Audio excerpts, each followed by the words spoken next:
Right, let's talk about your chocolate. Okay. That's what we're here for.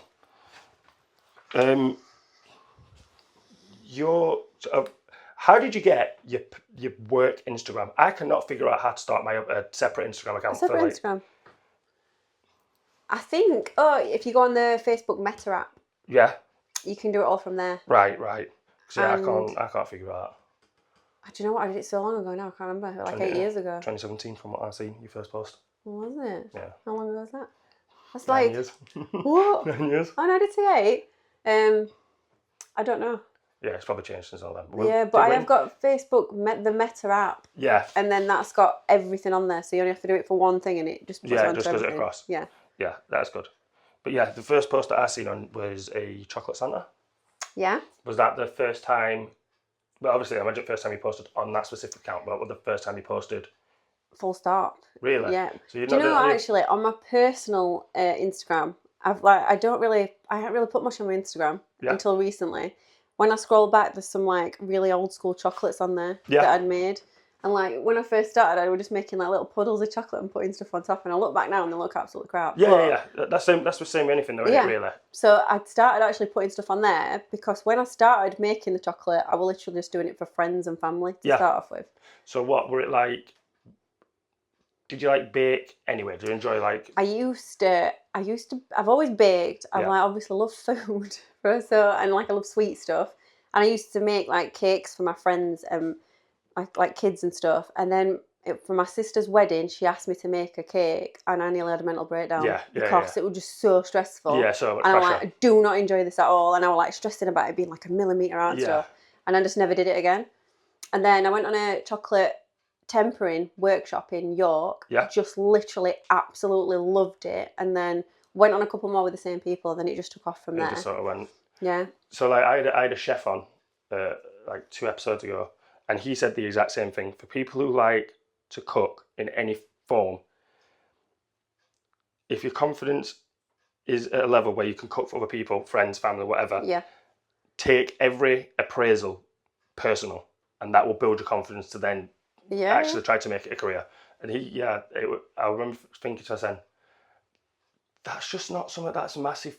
Like, I remember cooking being a tradition. Do you know what I mean? I remember like your parents would cook or whatever, and you'd stand with them and you'd be involved, and that's how you learn. And I feel like that's, obviously I'm not a child, so I'm not in that situation, but I just don't feel like it's something that's done widely as it used to be. Yeah, I think as well, I've always known how to cook, but I think chocolatiering is very different to like cooking. Oh yeah, massively. Like someone in the gym always called me a baker, and I'm like, I'm not a baker. Yeah. I'm like, chocolatier is really different. Like, it's the skill of like knowing how to temper the chocolate, knowing like the climate and how warm it is even outside. It changes completely what it's like in this room, and like it's more like I don't know. It's all like experimentation sometimes. It's like along the line of like science and art.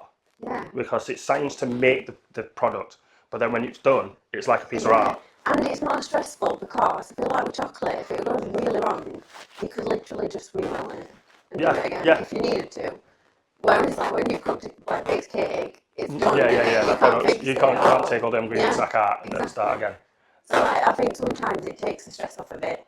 For sure, it doesn't look perfect sometimes, but then I can be like, well, it's after that. You can still mould it into something that you're proud of. And when I make like truffles and stuff, they are quite rustic truffles, so I think like they don't need to be absolutely perfect sometimes. Yeah, and the thing, especially again like with chefs and bakers and chocolatiers, the presentation is a part of it, but at the end of the day, you're gonna fucking eat it. So this is my big thing, right? So why I became a chocolatier, because I've been a chocoholic since literally the first moment that I tasted chocolate. Yeah. And I would have a box of chocolates and sit and just work my way through them. Yeah. And like as I got older, I was thinking these all taste the same. Like I can try that one that's supposed to be a praline and that one that's supposed to be like an orange, and I can't really taste the difference. So I was like, I want to make chocolates that if it says it's a cherry bakewell tart kind of flavour, it would literally be like, oh my God, that's a cherry bakewell tart. Yeah. Like when I've got some chocolate for you to try, when you try that, I want you to be like, that's peanut butter and jelly. Yeah. I like literally, there's no question. Because I used to like try it and think, what is that? And then look on the bottom of the thing and go, oh. Yeah. So like that's what I always say to people. I'm like, that's why I started making chocolate, because like a coffee chocolate. I love coffee chocolate, me. Oh my God, that sounds amazing. And then, so I would have a coffee chocolate, like out of a box of chocolates, and think, where is the coffee in that? It's the tiniest little like subtle aftertaste. And like, I don't even like drinking coffee. It's not even a good coffee flavour. Yeah, exactly.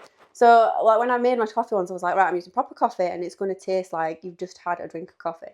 And did you do that? Did you sit with a cup of coffee and taste it to be like, right, this is what the end product should taste like? And I know you should like make stuff that you don't like because other people would like it. Yeah. But I genuinely make chocolate that I love, and I think that just hits the spot. So I'm going to sell it. Because it's such a wide variety of flavours and profiles.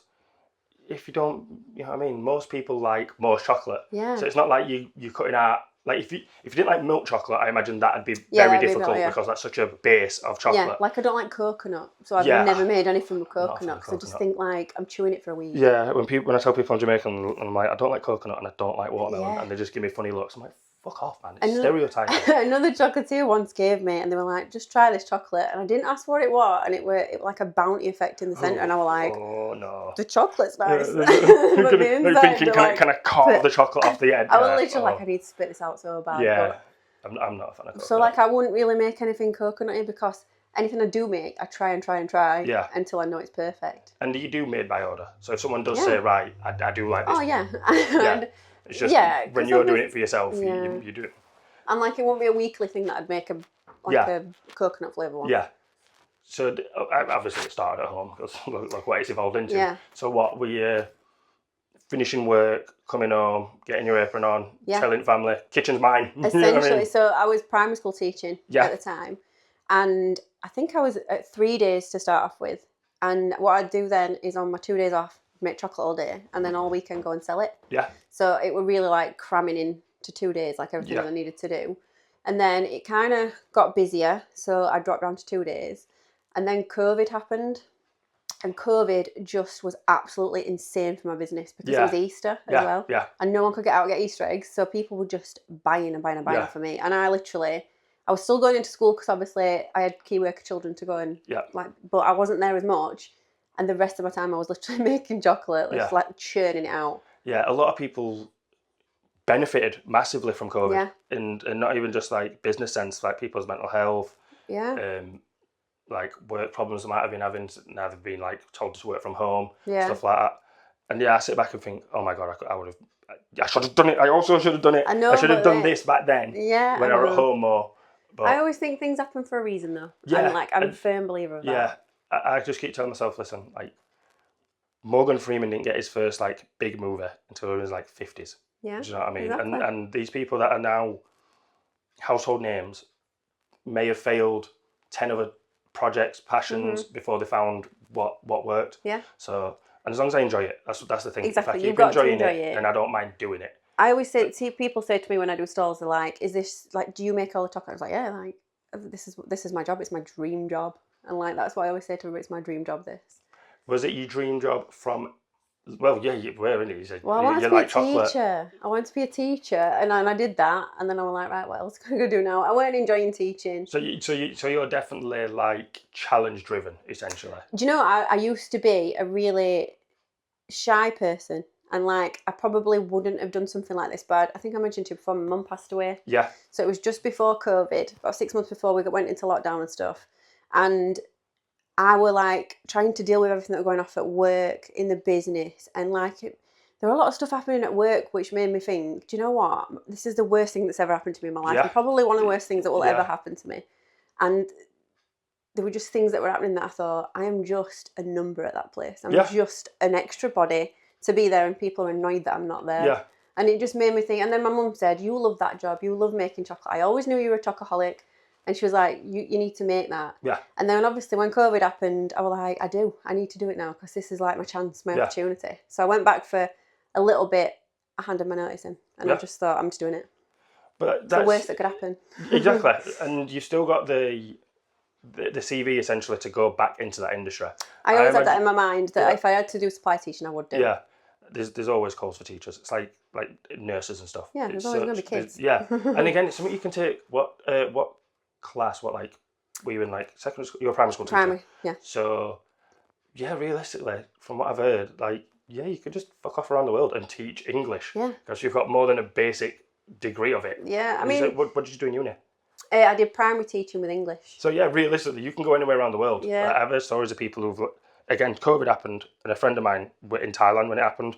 COVID happened. Within 6 months of the lockdown, he got a job teaching English. Yeah. I'm like, did you do an English degree? No. They just asked, where are you from? England. Have you got your basic GCSEs? Yeah, cool. Here's a job. I'm like, that's mad. Yeah, completely.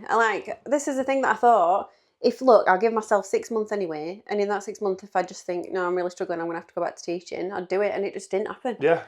Because I didn't want to go back. Yeah. I'm one of the people that are like, I'm going this way now. Yeah. No looking back. Yeah, I'm going to go do it. Yeah. So which is like, I don't know, which is what makes me driven now, that I think, well, I've got to that point where I wanted to get to, so what's my next point? What are you thinking is your next point? I want to grow my business to the point where I can employ people and have like people running stalls for me, have people running my subs boxes, just like grow my group of people around me. Do you think you'd mesh the two together and then start a course for people to get into it? Absolutely. Well, I do like workshops. Yeah, I do workshops, which I still love as well, because that keeps me in touch with the teaching a little bit. Yeah. So I do that, but it's just like for kind of people that want to come and just like, like I don't know, pass a few hours or a gift more or like a casual like thing. But yeah, I could eventually.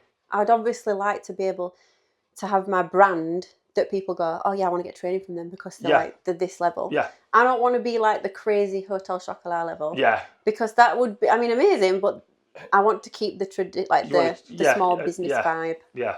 Where it's like, I make every single chocolate. And you're involved. Yeah. Because businesses get to a point where you're like, right, well now I need managers because I don't need to be hands on. Yeah. And I'm guessing that's where the money gets people. Like, well, I can get paid same as I get paid, but I just don't have to do as much work. Yeah. But if I had my own little shop and stuff, I think that'd be good, like a little cafe on the side and stuff. But I wouldn't want to be like on every single corner. Yeah. No. When you start franchising, take the shine away from it. It does. I remember watching something about the owner of Starbucks, and they were saying, look, I started from one single shop that I were at every single day. Yeah. And it took years for me to get to the point where I could confidently and consistently pay people to work there. Yeah. Now I'm at a point where I don't even have to go in. Like any Starbucks can like call up, but I don't ever have to go in unless I want to. Yeah. And it's weird to think you can get to that point, but again, it feels a million miles away, doesn't it? There must be lines where you think, right, well, I'm a successful small business owner. Do I take that step to be a franchise business owner? Do I take that step to be a massive company? I do feel like, so obviously growing up, because we like living near Meadow Hall and stuff, I'd go to Meadow Hall with mum and dad whenever we went, and I'd go to Thornton's, and you know, like the stand where you could pick what you wanted, and I love Thornton's, but they've sold themselves out, haven't they? I mean, they're not even run by the original people Loads anymore. of companies have.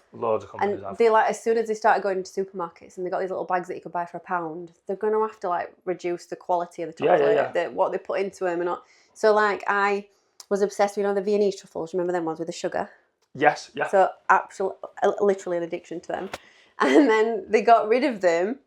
But then about 2.5 years ago, I got some. Yeah. Tried them, and I was like, ugh. This is like, not the products I remember. Nostalgia I remember at all. So then I get the same with sausage rolls from Greg's. Yeah, I'm like, oh my God, these are not the same. They're still good, but they're just there's not There's an element of everything like that now, isn't there? Because they change everything. But that, I was like, no. Like, no, I can't. So I made my own. Broke your heart. It did.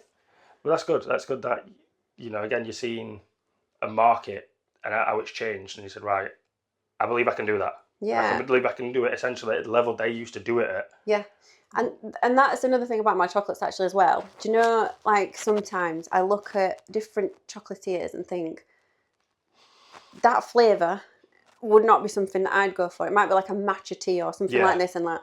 And I think sometimes just the classics done really good are the best ones to have. Yeah. The fundamentals. Like I just said to you, coffee. That's coffee. But for me, my coffee ones are like, they're my favourite ones. Yeah. Other than Viennese. But because I absolutely love the flavour of them. Yep. And if someone else had started putting all these other like weird things in with it, I'm like, no. Just keep it as coffee. Just keep it simple. Just keep it simple. Yeah. Yeah, a lot of... Just do it well. And that's what people should be telling young people.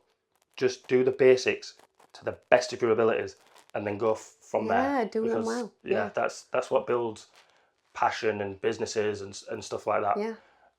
That is good. What was it like, again, that transition from being a teacher to doing this every day? What was that like for home life? Really weird. So because obviously I was used to being at work all day, and then a lot of like things changed because my mum passed away, where she would like drop the kids off in the morning, pick them up, and I couldn't get that to work after she wasn't here because I was like rushing about trying to get them sorted in the morning, dropping them off at breakfast club, and then trying to get away from work, or like we were just really struggling with childcare. And I got to the point when I was like, this is too stressful, and I'm paying out so much money on childcare that it makes it completely pointless for me working. Yeah. So then when I came and like worked here and I was home all the time, I could pick them up every day without stressing. So that was so much easier. Again, that time freedom. Holidays is weird because obviously I used to just have the entire holidays off with them, and now I'm like, I've got to go work. So I think they found it weird when they were a bit younger. Yeah. But like Noah's 14 soon, Evie's 11 soon. They're just like literally. It's still crazy to think you've got a 14-year-old. I know, it really is. It's crazy for me thinking that. But yeah, so like they're really good. They know the drill now. Yeah. So, and like sometimes I can work it around them and just be like, right, I'm going to work Monday, Tuesday, and then the rest of the week we can have together. So it's so much more flexible. Yeah, and they're at an age where, well, I don't know if you do, but again, like when I grew up, if my sister were in her teen years, she could definitely watch me for how many hours if my mum was at work. So they're at an age, but again, I feel that's also not as common, which is really weird. We're more connected than ever with each other. But the thought of leaving kids, like me and my wife talk about it, and I'm like, what age is it responsible to say, all right, I'm just going to the shop. The kids are all right in the house. Do you know what I mean? With teaching, we were always kind of taught it's by the individual child. And it's how the maturity level of the child. But children can walk to school on their own from being 8, can't they? Yes, this is what we were. So from being in year 2, they can walk to school on their own from being. I don't know if it's changed or anything, but to me, I would panic at that. They'd be fucking strapped to death with air tags. Yeah, you know completely. Yeah, you'd know where they were, wouldn't you? But I am quite lucky as well because my dad lives like 5 doors down there. My dad's disabled, right? So we moved him to a bungalow when my mum died. So he's like quite good because the kids can go to him and be there. So like they've got an adult. And again, they're not small children. No stays on his own. Yeah. He's all right. But Evie's just still. I feel like Evie's a little bit too young at the minute. But she's your youngest, so she's your baby. Yeah, you know, exactly. And like I don't think I could leave Noah in charge of them both because he's a boy and he's just. I look at him sometimes and I think, how did you get across the road now? Having an older girl would probably be easier because of the way girls mature. Yeah. But like Evie can like cook a full blown 3-course meal, but Noah can't boil bread. I can't do that. Like Noah can't make a sandwich. I can't remember the last time I cooked a meal that I was willing to let my family eat. I cooked. Wow. I got a quick recipe off TikTok and like a prawn spaghetti dish. Like, right, I'm gonna do this, and I set myself a challenge to like cook at least once a month to get my confidence up in case anything happens and I have to be the fucking chef of the house. And I did it, and I'm like, something's not right. Instead of being smart and going back to the recipe to figure out where I've gone wrong, I was like, you know what, this will be fine. I would magic potion it. I'd be like, really? Yeah, I did it. I ate it. I'm like, it's all right. I think I put a bit too much like spice in it, or a bit spicy, but all right. Then I looked back at it and I forgot to add milk and cream, so it was just super watery. I'm like, the essential part of it. Yeah, I really forgot to do that. You should get Gusto, because you can't go wrong with Gusto. My problem is the finance behind it. Yeah, true. You know what I mean? Like, true. To do that for a family of 4, to say 2 of them probably aren't going to freaking eat it as well. Yeah. So true. It probably will be viable when the palate's refined and they're like, yeah, we'll eat 60% of the meals put in front of me, but at this minute, it's just chicken and chips. Kids. Like, we went to a pub yesterday for Jordan's dad's birthday, and my eldest ordered a cheeseburger, which she has all the time. As soon as she got it, she's like, why is there cheese on it? She ordered it because she has the cheese, and then she sat there eating the cheese anyway. And then the youngest got pasta. She didn't touch it. Yeah. She dipped the cucumber that she had in it, and then kept stealing eggs from everybody else who had like steak and whatnot. Nice. I hate it when they steal food off you. You know, I don't really mind it with savoury stuff, but you know, if you have a dessert and like, can I try yours? I'm like, no. Oh, my youngest is terrible. Absolutely not. Anything she knows that she can use be it food, perfume, moisturiser. As soon as she's doing it, I want some. I'm like, no. Yeah, this is mine. Like I think she's been up since like about 7 o'clock this morning. She had 2 breakfasts. Yeah. She's 2 years old. Do you know what I mean? Yeah. Then she's had snacks in between. She's still asking what we're having. She's still saying I want breakfast. I'm like, where's it all going? Mm-hmm. Like, if you've got a tapeworm that we don't know about. Nothing's sacred, Yeah. People, when they come and buy chocolate from me, they're like, I'm keeping these and eating them when the kids are in bed. Yeah, definitely. They look like they're not having any of them. Yeah, they'll be stolen before day's gone. Yeah, I'm like, that's why they're in a little brown bag. So they can't see what they are. You can just go and hide them somewhere. Keep them out of the way. And luckily mine can't read, so I shouldn't be able to read it. Yeah. What was it like getting an award like that? From starting saying, right, I'm going to do this, to being recognised by like a regulatory body. Like a bit like imposter syndrome. Like, you shouldn't be. I don't belong. Are you sure? Is this like the right person? Yeah. The first one I got was a prestige award, I think it were, and I had to go and have all the photos taken, everything as well. And like, one, I hate being on pictures. Absolutely hate it. She says when she's got 2 Instagrams. Yeah. I don't mind it now, but yeah, like I just didn't want to be in front of the camera, didn't want the recognition. And when people say nice stuff, I find it really hard to accept. Yeah, it's really weird to take praise. So like, even if someone's like, I can do it a bit better with chocolate because I'm like, it is good, innit? Yeah. But if they say something about like me and the top, I'm like, oh no, it's like, it's just that. Anyone can do that. Just focus on the product. Yeah. So like the coffee chocolates, I can say they're absolutely amazing because like to me they are. Yeah. But like if they were like saying about my chocolatiering skills, I'd be like, well, thanks, and just be really awkward. And you've won more than one. Yeah. And it's still sort of not sacking that you obviously are very talented with it. No, and like I probably should put myself forward for a few more as well. That's the thing. I didn't know you could put yourself forward like that. The Great Taste ones, you have to put yourself forward for them. Right.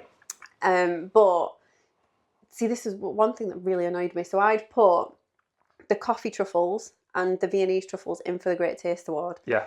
And out of the two, generally, the Viennese ones sell better. Because as soon as people see Viennese, I sell out of them. Yeah. Like, I don't have to sample them on a stall, anything. Coffee, I have to sample. Yeah. Because people don't generally go, oh, coffee. Like, they'll try them and they'll go, oh my God, I don't like coffee, but I love them. Yeah. It's really weird. I'm a coffee flavoured person. If I see anything coffee flavoured, I'm straight to it. Yeah. Well, you'll have to try some in a bit. So the Viennese ones, they will sell themselves and people will go to me, oh my God, these are the best chocolates. They're better than Thornton's, they're better than this. And honestly, so I'd got the results back and the coffee ones won an award, but the Viennese didn't. And I was like, oh, this is... Like a very conflicted feeling. And it got me a bit annoyed because then I was like... Well, this is my favourite. Yeah, I do like the coffee ones, but actually my customers like rave about the Viennese ones. So then it just made me a bit like... I don't know, a little bit upset about it because it's like what I mean, and then I just didn't want to send anything else in. Now, listening to you say that, all I can think is...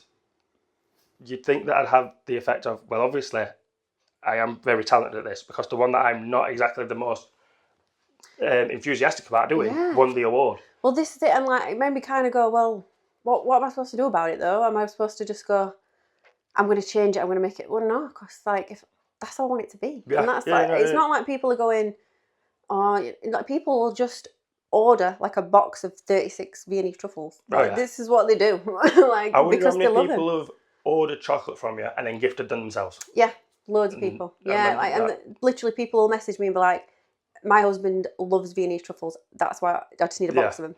Father's Day's coming up. I imagine Father's Day's got a nice little vlog for you to do. Yeah, like rum truffles and stuff like that. I'm not a massive fan of rum truffles. I like rum itself, don't get me wrong. Is it because, do you like liqueur stuff? Yeah. Oh my God, I used to live on Disaronno. So the only thing, because I think a lot of people think with the rum truffles that they're like a liqueur, but they're not because I put it in ganache. Yeah. So it's still really creamy as well. It's not just like a shot. That's what it is. It feels it's sort of too intense with a lot of rum truffles. Yeah. Rather than if it were a subtle like after flavour, then I think it'd be so much more palatable. Yeah, generally it is really strong. And then like we got a milk tray the other day. Jordan bought it for a friend of hers. And she basically was like, you can have the rest of it, I'll from anywhere. And I went back, I'm like, right, which ones am I going to eat first? And I went from like praline, caramel, I can't remember what they were. What did you think of them? You can be honest. They were chocolate. You know what I mean?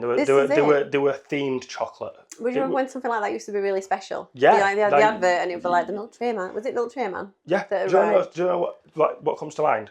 Like quality streets and celebrations. I remember them being sacred. Yeah. Do you know what I mean? Yeah. Like you'd see the box, you'd hope to death it's not a freaking sewing kit. Yeah. And then you'd know it weren't when your parents go, do not eat all them ones. Yeah, don't touch the coffee. Yeah. Yeah. And like, I used to hate like I said, the bounty ones. But eventually I got to the point where I'm just going to eat them because it's chocolate. Yeah, you do have your tier, don't you? You sort of like go for the best ones and then all the rest are just caramel mixed up. Like if there's a caramel flavour in it, that's always the first to go, no matter what it is. I've always, I don't know. Caramel. Yeah, and if you see how many fillings you've got, you'll see how much I like it. Then anything with a crunch texture. Like, I love pralines. I love anything with pralines because I love that crunch texture. But crunch, that's because when you're having something crunchy, that it makes your senses more alive. Yeah, that's why you like the crunch, isn't it? And it's like it sort of adds a savoury element compared to just a completely sweet element. And sometimes it just breaks up from the softness, doesn't it? Like, because that sometimes then, if you don't have that crunch, it is just like a bland kind of flavour, isn't it? And the texture itself it's like, all right, this is going to eventually turn into mush, and we're picking it out of my teeth for about a week. Yeah. But yeah, we're anything crunchier. And then everything else is just sort of melds into itself. Yeah. Like I said, dark chocolate. I'm not a massive fan of dark chocolate. It's definitely the last thing to be eaten. Well, some of these that you're trying a bit. So I do a Mississippi mud pie. The bottom, so the cup I make is milk chocolate. The bottom's vanilla ganache. And then the top's got dark chocolate in it. But it works because it mixes with everything else.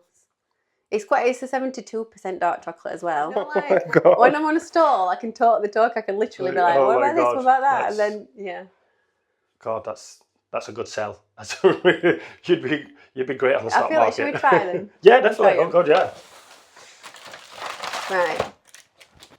Right, we've got to show people. Get these out. So this is part of the subs box as well. Handmade. I'll get all these out and you can have a look at them. They're the ones that you want to try. Oh yeah, they're the peanut butter and and is that the? Oh my God, are they pretzels? Yeah, Reese's Pieces pretzels. Oh my God, and then that's because I've done subs boxes for ages, but I've never really got into them as much as I've got into them at the minute because I'm really trying to push them. So I'm doing a different theme each month. Yeah.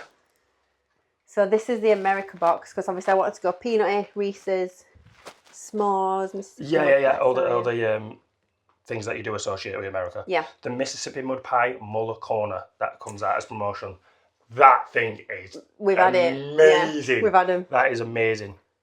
I love that. I don't even want to open any right now because like even the packaging. Like, how did you go about sourcing the packaging? So I'd started literally. I don't know if you've seen like some of my original setups. My first stall I ever did was at my school where I worked. Yeah. And I literally was like, right, I've got to make sure all these labels are on so that no one like gets something that they shouldn't be eating. And then all these bags were what I put my truffles in. Yeah. So they sort of like they were doing the job, but they didn't look professional. Yeah. Because like you'd get these and they won't look like that because they'd all been like shuffled up and so I wanted to look for something a bit more like sturdy. And then obviously on your stall as well, the first thing you do before you eat is look with your eyes, don't you? Yeah. And in the bags, you just couldn't see them properly. Yeah. As soon as I changed them to these, it was just like a whole different game. Like, it's like a showroom. So, I mean, that's why generally car dealerships have big glass panes so you can see into it. Exactly. Yeah. You can try one. I sort of don't want to because it's just that calorie counters out the window for this week. This is the thing, like it takes 2 seconds to open it and it takes me honestly about 5 hours a week packaging everything. And which one's this? This is So that's a Mississippi Mud Pie. So yeah, milk chocolate, vanilla ganache, and then a dark chocolate soft set on top. All in.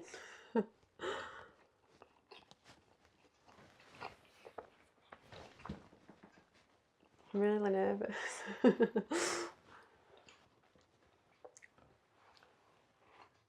How did you find it? So obviously you've done a lot of work and lost weight and whatnot. How did you find that while doing this? I could not do it. I would eat half of every single thing I make as soon as I like it. So I was 19 stone when I was teaching. So like I was very sad because I was so stressed. I would just be like, come home. I'd eat snacks on the way home because I was so stressed from the day. I'd not eaten all day because it was so busy, and then I'd eat food on the way home. Get home and I'd just like sit on an evening like marking or whatever and have some snacks left. And I'd have like a big bar of Galaxy or something and just eat the entire thing. Like, it's easily not even done. feel sick. Like, it's easily done. Just like literally just hammering it in. And then when I started making it and I tasted the quality of this different kind of chocolate, because it's cocoa chocolate. So it literally just means that it is cocoa butter, sugar, and then cocoa. Yeah, rather than all the preservatives that are in mass produced. In it. Yeah, none of the other crap in it at all. So it literally is, you get the cocoa flavour. Like obviously there's loads in the news at the minute in there with like Cadbury's and stuff that there's barely any cocoa in there. So you're not getting the hit that you want. Yeah. So when I was trying this, I was like, oh, I don't need as much of it. Don't get me wrong, some days I absolutely scoff everything going, but I was just getting the quality hit instead. Yeah, rather than just I'm wanting more. Yeah, and also like a part of me as well, because I was quite insecure like in how I looked. I didn't want people coming up to my stall and being like, "Oh, she eats everything." This was like she makes it. So she can eat herself. because she just eats everything. And I just thought, I know you shouldn't like necessarily think about, but I really did want to change myself as well. And what I would do now, I calorie counted from day one, because obviously in the past I've tried everything going. Calorie counted, and what I would do is, so say like at the beginning I think I was on 1,800 calories. I'd save like 200 calories purely for chocolate. Right. So I would only eat up to 1,800, and then my other 200 would be chocolate. Right. Because I knew I was going to eat that much. And that was to lose like X amount of pounds per week. Yeah. Yeah. But it took me 4.5 years to lose it all. Mine's 2,600 and something, and that's to lose half a pound a week. Yeah, do it slower anyway, because... Fuck, it's hard, man. Like, it's basically drugs to me. You tell me I can eat have something free, I'm going to take it. Do you know what I mean? I get it. If I were walking past the store and they were handing out fucking towels for free, I'll take it. I get it. I'm just wired like that. Do you know, my thing was, because I knew, for me, I could lose the weight, but it was keeping off that I would struggle with, because I'm like addicted to food.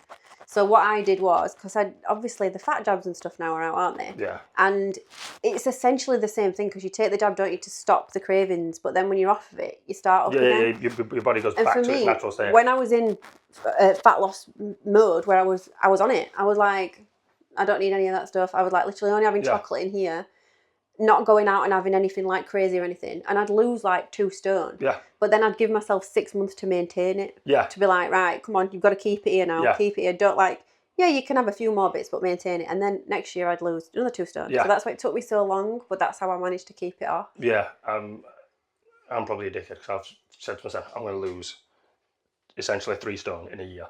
I'm like, I can do it. Yeah, but I've done it before. Be miserable. 50-50, right? Because I'll probably be miserable in the fact of, fuck's sake, I want to eat all this food. Yeah. But I'll be happy because my legs won't fucking chafe anymore. Yeah. Do you know what I mean? Like, I'll sit in the car and I'll not crush my testicles because my legs have got that bigger. But it's really weird, because people at the gym and that, I always now get like comments about the size of my legs. Yeah. And I don't feel like, oh, I'm fat. But again, I used to be really slim. I look back at like photos from holidays, and I look taller because of how slim I was. Yeah.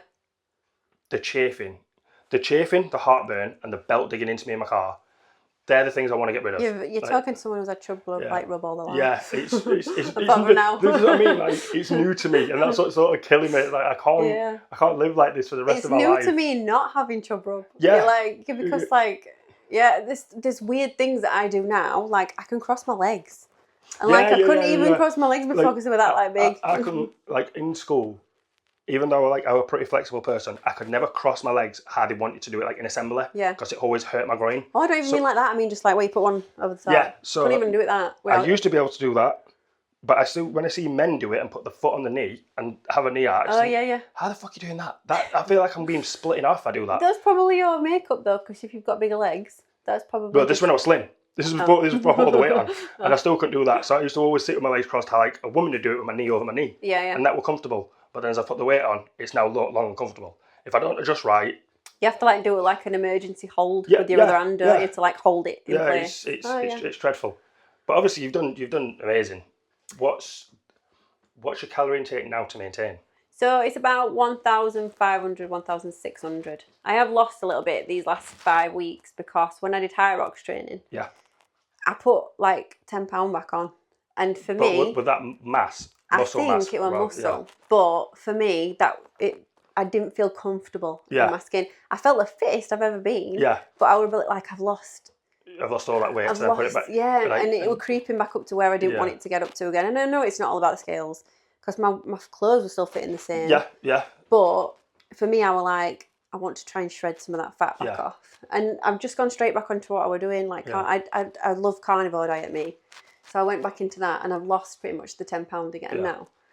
What do you use an app for your calories? MyFitnessPal. I use NutriCheck. I was using one called RH Fitness for a while, but then when I started maintaining, I was a bit like, well, I may as well use this free one. Yeah. So it was like only £8 a month, but I'm like, I'm not paying for a fucking. And then my wife did it, and she paid for it. Yeah, I think like £23 a year. Yeah. I'm not doing it. And I was sitting every time I ate something, I was doing the maths. Right in my phone, right, I've had this, and after a week, I'm like, pay for the fucking app. Yeah. Pay for the app. I'm not doing that. Yeah. I was like, this is daft. How did people do it 50 years ago?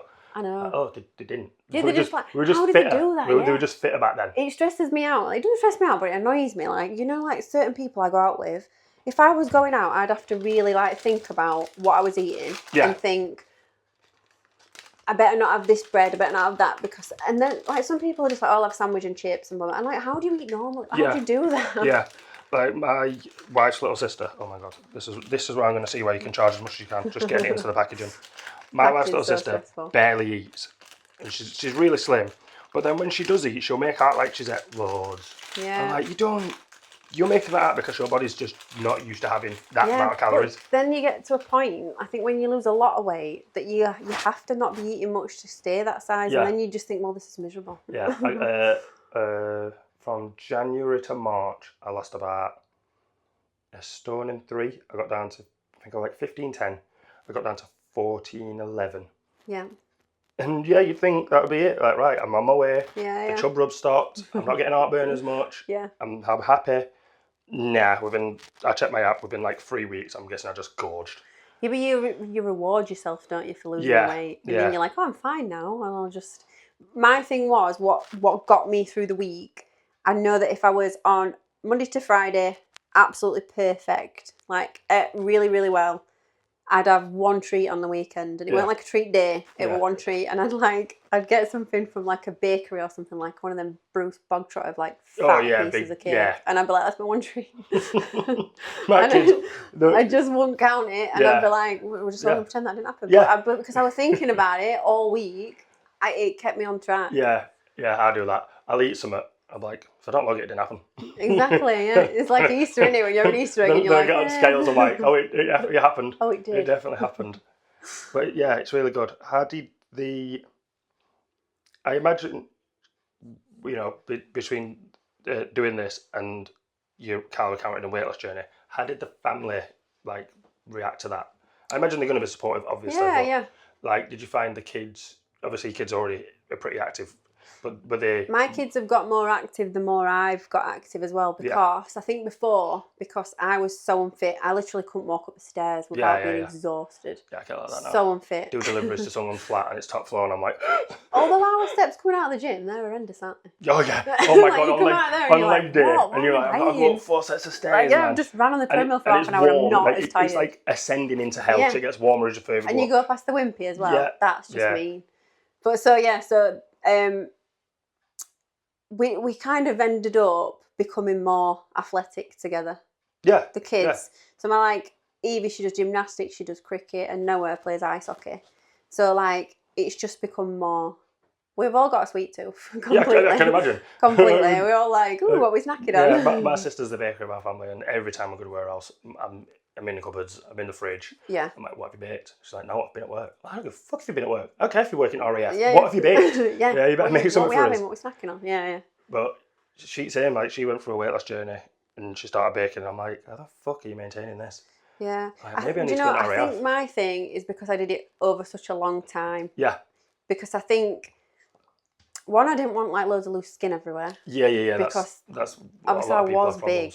And I don't know. I think because it took me so long, I think that I've had to completely change my mindset on how I eat, what I do, how active I am, and I'm addicted to the gym now. Absolutely addicted. I keep trying to be. I keep trying to be. But do you know what does it for me? Like setting yourself a goal of like, when I did High Rocks. Yeah.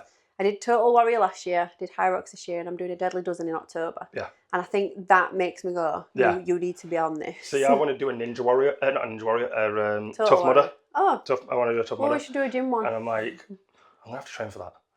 I'm like, you do. You've got to be a good, like, certain level of fitness for it. And like, I know years ago I'd have been fine because I was great with like my own body weight, but now I'm realising because I didn't fucking weigh out. Do you know when I'd lost?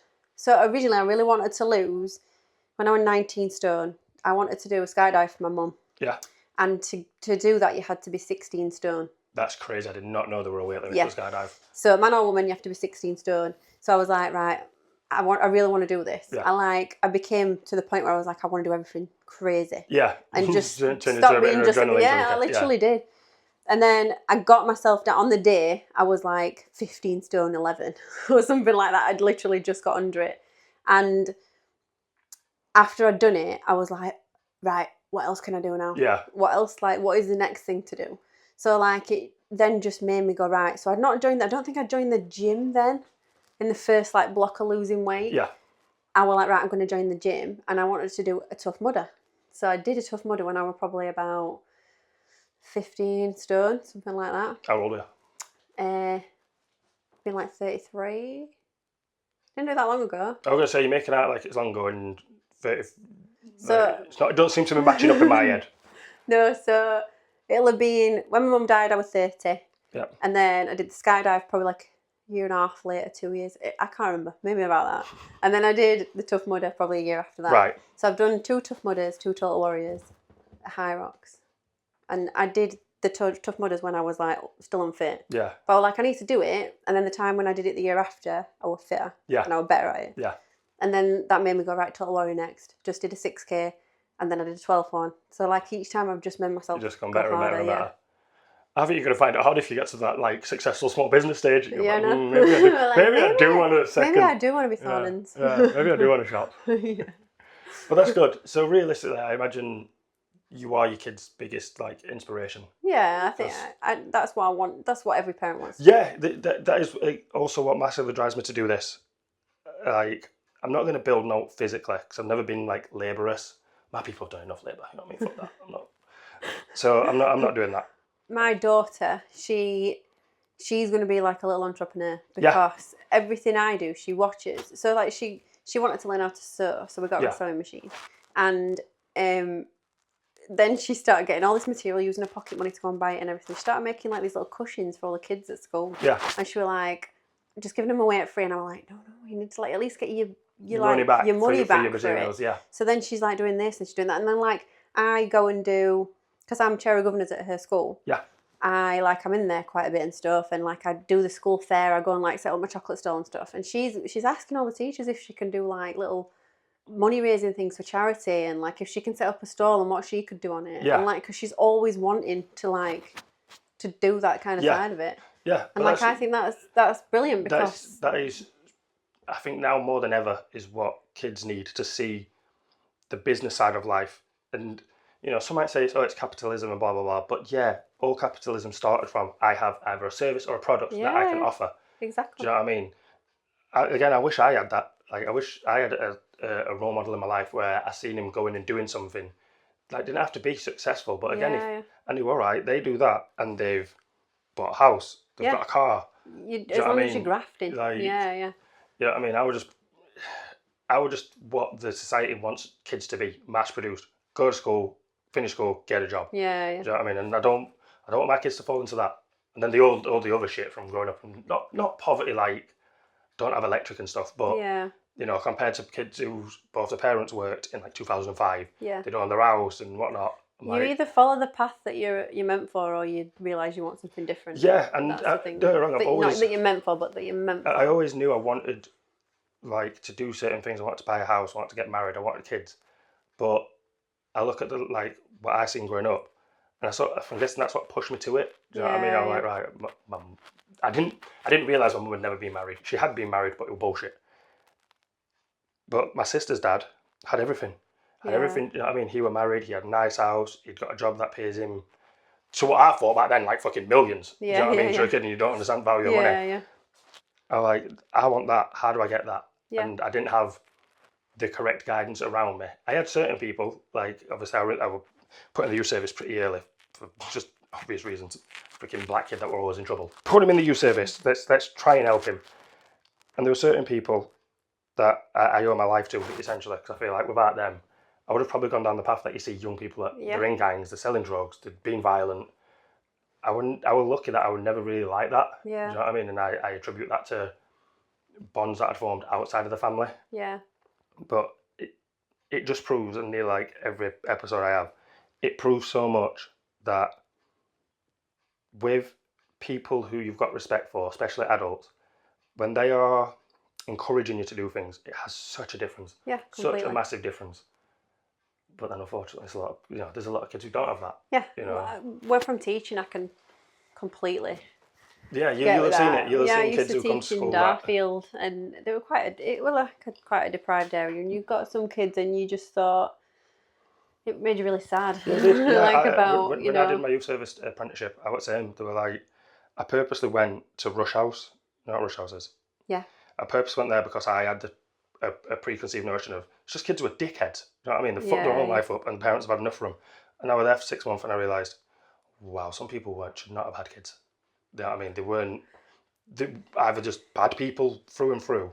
They weren't ready for the kids, or they weren't in a stable situation to have kids. Yeah. And that made me again that like reinforced the fact that one, I was pretty fortunate with the lifestyle I did have, and two, without this service, God, it'd be like the 80s again, where people are like, oh my God, these kids are going to ruin the country. Yeah. But I look back now, I think, the kids that were probably thought they were going to run the country, probably successful businessmen. Yeah. But they had to go through that. You would think, I think when we were growing up in school, the ones that were really popular in school now are the ones that, like, you think, what are they doing, like, with their lives? Yeah. And they were so wanting to be popular in school that they didn't really, like, knuckle down and stuff. And then the ones that got bullied and, like, that were, like, I was quite nerdy at school. Like, when they're the ones that are, like, making themselves. When you say nerdy, what were the subject that, had your interest, that you were passionate about? Because that's what I always liked English. Yeah. And then I liked RE and, like, philosophy and stuff like that.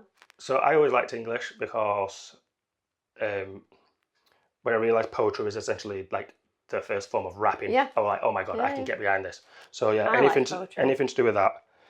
And then when I realised with certain like topics in English, just write about something you like in detail. Just fucking sound. I like this movie, I'm going to write about this movie. Yeah. But like PE, anything physical, I loved anything physical. See, I was academically really good, but maybe not so good in PE. Yeah, I was opposite. I was pretty much the exact opposite. I was terrible academically, but I was brilliant at PE. But that was because, I found it very hard to concentrate, or if in a 50-minute, lesson time, I've done the work in 20 minutes. Yeah. And now the teacher's waiting for like people to catch up. I'm now sat bored. So now I'm just going to entertain myself by fucking with people. Yeah. You know what I mean? When so I I'm was just teaching, disruptive. you measured as a teacher on reading, writing, maths. Yeah. You literally, that's all you measured on.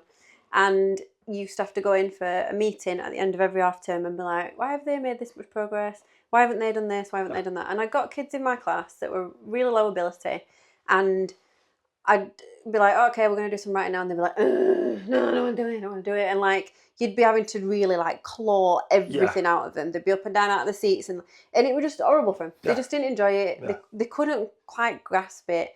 And on paper, it might show that they made no progress. But I was like, do you know what I could tell you though? I could tell you that when I did this science STEM lesson, that kid was the only kid that knew how to get this car part out of this and do that and do this. Yeah. But I can't tell you that on that piece of paper. And it used to wind me up so bad. Or I'd be like, do you know what? When we play football, they were absolutely amazing at it. And like... Or even like the little things like the confidence to even approach. They sit next to someone now and they're not like kicking off at them. Like there were so many different things that you can measure a child's learning in that just aren't bothered about. Yeah, they're not. So that were another thing that when I was like teaching, I was like, yeah, they've not made this progress, but please see what progress they have made. This is like a massive contradiction with teaching nowadays. it goes without saying, to be a teacher, you must be passionate about helping kids be better. Yeah. But then you're told by your higher ups, it's only in these ways we care. Yeah. Like, we don't give a shit if the confidence is built or they're doing the work. We don't give a shit if they've not had a fight in a year or they're doing the work. And exactly. I experienced that firsthand. Do you know what I mean? I remember, like, I weren't great at maths. Like, I just, certain, like, what do you call it? Calculations and whatnot, I couldn't, like, grasp my head around. So for most of my, like, secondary school, I were in the lowest set.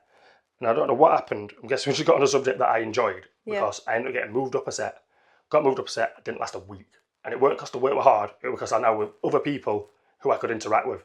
So I weren't doing the work, I was just interacting with other people, messing about and whatnot. And like, if schools had the correct support to take kids like me, let's say like one group per year, and say, right, these people aren't doing well in this classroom, in this mainstream form of education. Let's move them out and let's try it a different way. Yeah. I think we all know that'd help so much. My son's secondary school, on a Wednesday afternoon, they do enrichment afternoon, and you can literally pick from loads of things to do. So you can go play golf, you can go to the gym, you can do, I think he's doing electronics at the minute, you can do drama, and like, I think that's amazing. I think that is like what all schools should do. To be able that to should go, be like, part of the mainstream curriculum. I'm so looking forward to Wednesday afternoon because I'm playing ping pong that I've never been able to play before. Or because you think as well, in some deprived areas, some children don't get to experience the same things as other children do. So like, they'll be going, oh, what did you do in holidays? And they'll be like, no. And then other ones will be like, oh, I went to like Madeira for 3 weeks. I was the other side of that. Yeah. Even like my sister, because again, my sister's dad was pretty well off. She used to go away for holidays, she could like Greece and Spain and that. I'd be sat at home. I'd be lucky if we went to like Cleethorpes. Yeah, and you go back to school and people were like, oh yeah, we went to there and we did that. I'm like, oh, that's and like nice. Stuff like that. So you know, like all these things about not taking your kids out in school holidays and stuff. I think if you could have the chance to take them out, do it. Because that's the money you will save is more than the fine. But you think like it's the money, amazing saving that. But you think you're spending time with your family, which at home rarely happens, does it? Because you're always doing something. They're at school, you're at work. You're spending time with your family. You're building memories. You're being in places that you've never been before. You're learning a different culture. Like all that kind of stuff. Literally cannot be taught in school. Yeah, and a teacher can't teach them that. No, so they can't go. Like, this is a family. This is how you behave. Yeah, they try. You learn about like different cultures and that, but to live there and to see it. Yeah. And like, I can't wait for my kids to be that bit older, where we do go on holiday, and I tell them, talk to the staff who live here and ask them like, what's it like day to day? Yeah. Because us as a tourist we will not experience what they experience. Yeah, exactly. Getting up, coming to work. Just like the little thing of the climate, like what's it like to live somewhere where it's over 15 degrees forever? Where you can be like smiling and happy because the sun's out. But it's weird because we went to Turkey in 22, and some of the staff hated life. But I think again that was a reflection of their economy. Yeah. So again, as tourists, we're thinking, oh, they're going to make loads of money because they're working at a hotel, blah blah blah. But their minimum wage is relevant to our minimum wage and relevant to the relevant to their economy. So they might work 6 days a week, but they're only getting what we get, which is the bare minimum to pay rent and do this and do that. So again, you can teach that, but to be face to face with a person who's living it, completely different experience. Do you know what I mean? Yeah, completely. And to think people come to England and do that, it's fucking crazy. I know, it is, isn't it? It's about like, it's where you're from and perceptions of what is a better life. Yeah, because a lot of people perceive England basically as just London, which was, and they're thinking of London 20 years ago when it was like one of the most fucking best economies in the world, you know, compared to like New York and whatnot. Yeah. What does your husband do? He works for Next Distribution Centre. He used to work for Costa Coffee. Right. Which is why I got some really good quality coffee. Yeah. Because he tastes loads of different coffees and he's a bit of like a nerd with it all. That's good. So he got me onto all the good coffees for my truffles and stuff. But he works for Next Distribution Centre. Right. Like doing teaching and learning. All right. Probably should know a bit more what he does, but I don't know. No, just again, certain jobs. He works at Next. Yeah, certain jobs you're not going to be. Like people who like, my husband's an engineer. Yeah, but what type of engineer? Yeah. I don't know, he's an engineer. Yeah. Yeah, but he's an electrical engineer. It's like Chandler Bing, isn't it? Yeah. What do you do? Yeah, what do you even do? I know you're going to work all the time and you get paid for something, but what do you actually do? Yeah. But no, that's good. And how was he through it all, the weight loss, the business? So it was funny really because through COVID, he ended up working at home. Yeah. So it was good because we were like, they're supporting each other and like, but then when I went back to teaching, we sort of got back into family life again. And then when I quit and was here, we were literally on top of each other the whole time. And it just was becoming a bit like stressful. Yeah, a bit overwhelming. Yeah, like literally I'd walk in and I'd be like, have you put the washing in or whatever? And he'd be like, no, I'm working. And I'd be like, yeah, I think it's because it's been such a long process. Yeah.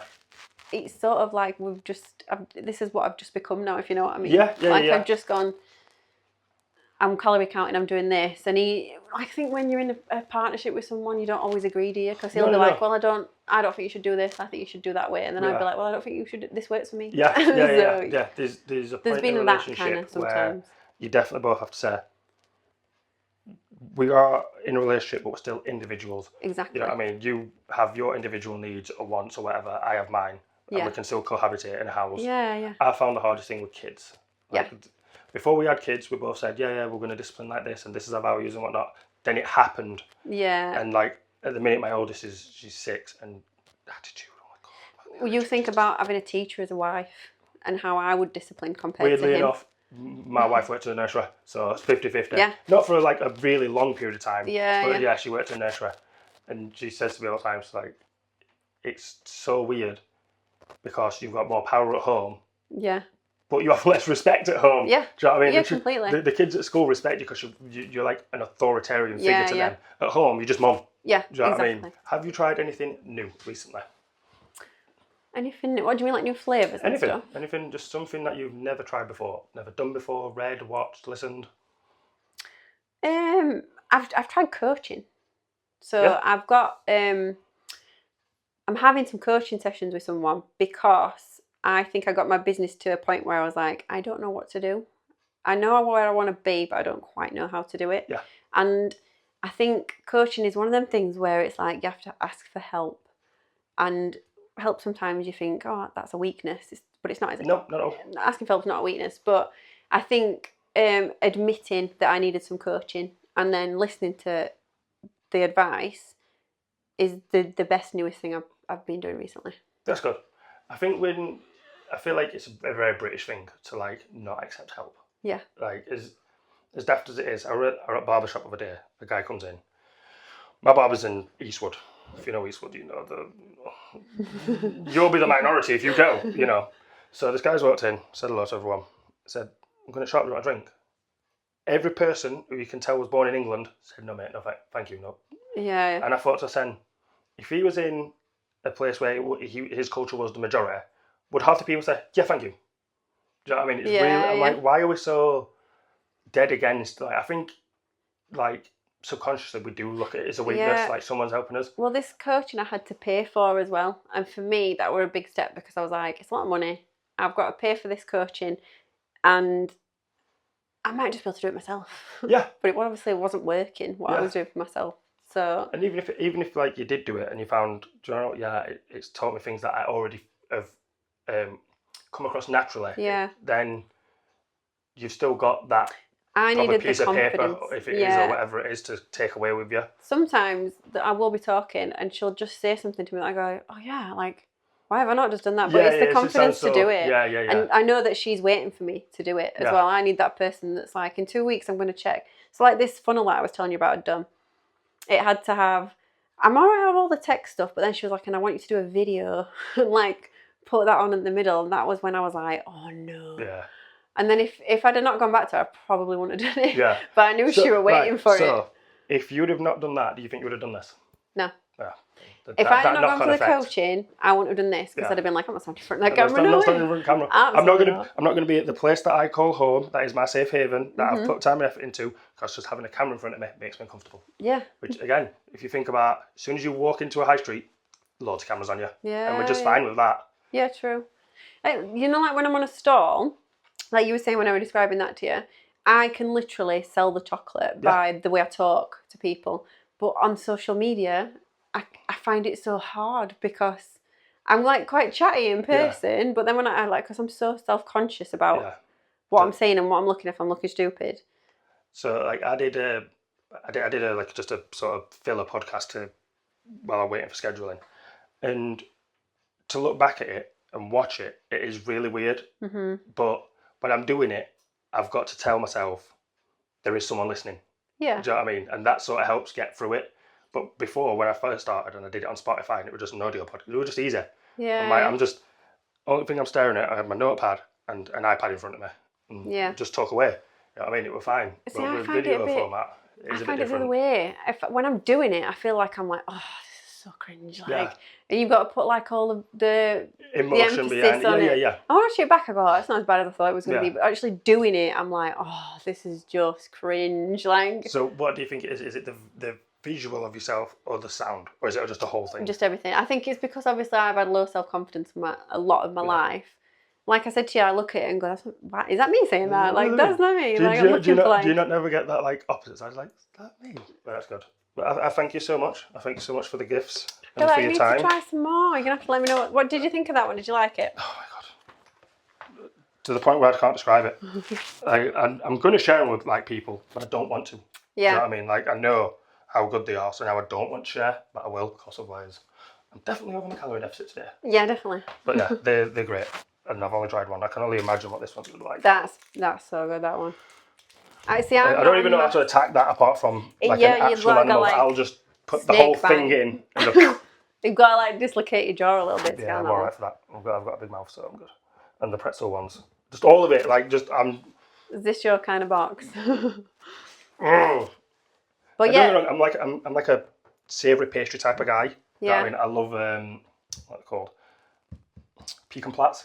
Oh right, yeah. Love pecan plats and things like that. But this is like that same feeling I get over. People like pretzels because of that. Yeah, because of the saltiness behind it and the crunch. And my subs boxes are what I really want to push at the minute because that would be like something that I know what I'm making. Because like if I open my website, you can order what you want. Sometimes I'll have like 1 pack of butterscotch, and I don't always make butterscotch, so I've got to make that, and then I'll take it to stalls. Whereas this, if I had like 100 customers, I'd know I've got to make 100 of them, 100 of them. So it would be way more efficient, and I think just like a steady income as well, which is like obviously what I want. That's the plan. But that's why I've like kind of started doing the themes and stuff. Well, I will definitely promote the hell out of it. Thank you. I mean, it promotes itself, but I'll just be another person shouting from the rooftops. You got enough chocolate in your life? Well, have some more. Have some more. You can never have too much chocolate in your life.